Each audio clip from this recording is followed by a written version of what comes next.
they are drawing up a list, and that list includes major Democratic donors. So they're actually deciding in advance who they're going to look at based on party affiliation. Right. Without Johnson's not trying to open it, and the Republicans are not in D.C., but it's lovely to have you here in New York. Moses Mike Johnson, who is this big Christian, if he's a big Christian, he should be teeing up, fighting for health care, fighting for the marginalized, fighting for the poor, but instead he weaponizes his faith.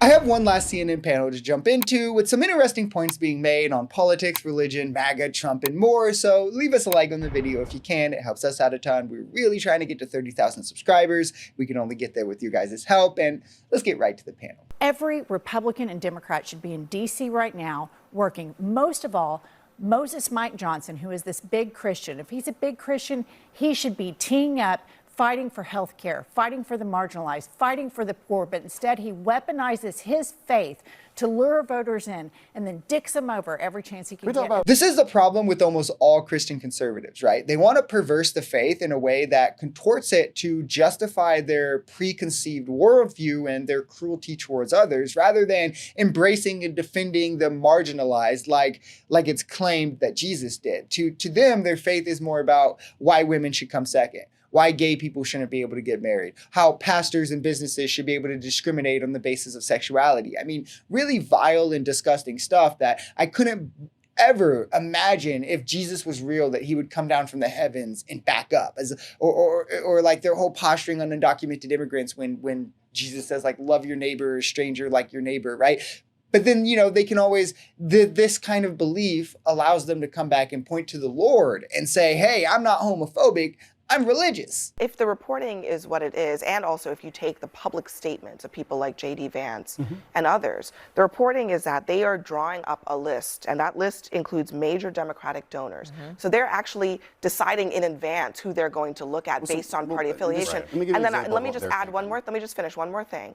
J.D. Vance very recently also made it clear that they are going to go after Democratic donors, Democratic-leaning foundations.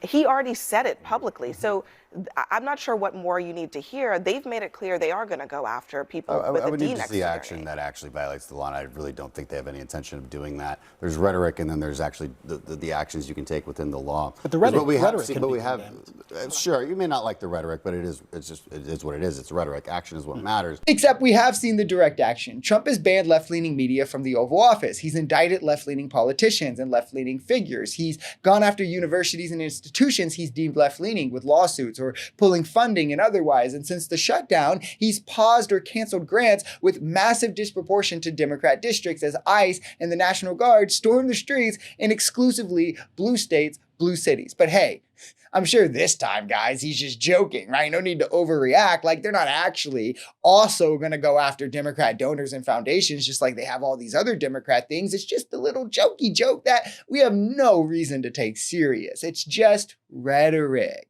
If an alien was watching that, that's what they would think.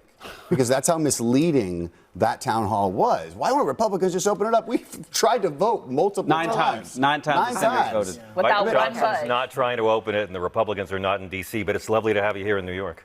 We already did our vote. House passed. And Donald Trump doesn't want to Donald Trump doesn't want to open the government yet. Constituent work. Yeah, I do. I love that point. I mean, I do think it's funny that Republicans are getting paid and just like shamelessly doing media tours, blaming the Democrats as like families are getting laid off. Thousands of people are losing their jobs. Grants are being pulled. People aren't getting paid because of this. Like, they're going to the floor every day, blaming Democrats, posting on social media to blame Democrats, literally everything but their actual job. No meetings, no negotiations, nothing. But like, I guess it's constituency work. If you ask this clown, like if you let him tell the story, like they don't want to be in DC because they don't want to have to swear in ad elite, right? So they don't have to release the Epstein files. So it's not exposed how big of a PDF file that Trump is, despite the fact that we can all pretty strongly assume that is true, even without the Epstein files, just with his past actions and comments, walking into teen changing rooms at the teen beauty pageants he's owned of half-naked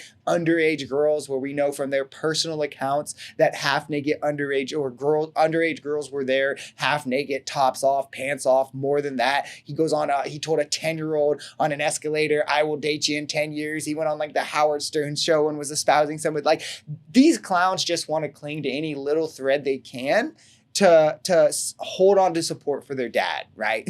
Like, it's weird, but it's MAGA's America. They voted for this. So I guess the least we, the common sense Americans, can do is get used to it.